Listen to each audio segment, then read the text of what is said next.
Hi, I'm Sheila Smith. I'm going to show you the steps that I take every time I wash my topper to get it prepared to wear it again. So you can see that the lace front is clean and the monofilament is clean and the hair strands still haven't been brushed. They're still a little stiff, but that's what it looks like right after it's finished drying.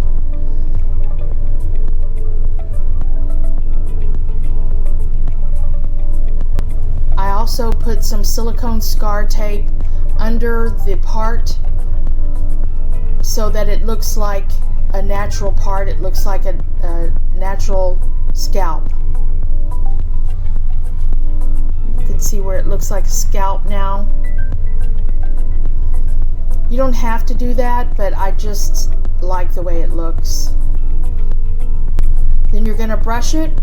Wide tooth comb, no short toothbrush. Then you're going to use hot tools. You're going to take the hot tool through the whole length of the wig, and when you get down to the bottom, you're going to curl under from the inside and let it cool each time. And when you do that, it'll leave a nice little tucked under curl. Not too curly. It's not meant to be a curly wig, but you could certainly make it a curly wig if you wanted.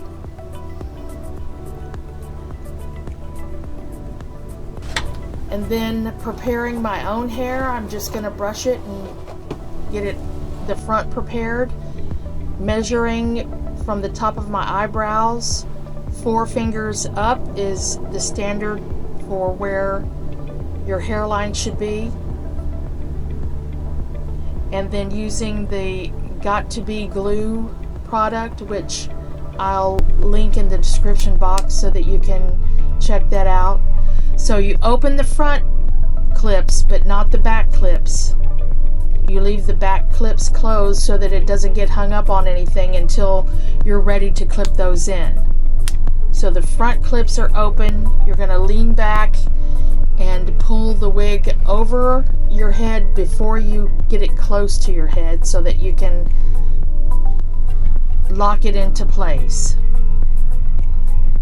Find that perfect spot and then scoop up a little bit of your hair and clip the clips down. And then we're going to secure the lace front with a manicure tool by rolling the stick across the lace and making sure that it's all flat, not popping up anywhere. You have to understand that yes, it's been worn since August of 2024 as my daily wig, and this is almost March of 2025, so yes, there is a little wear, but I challenge you to find it.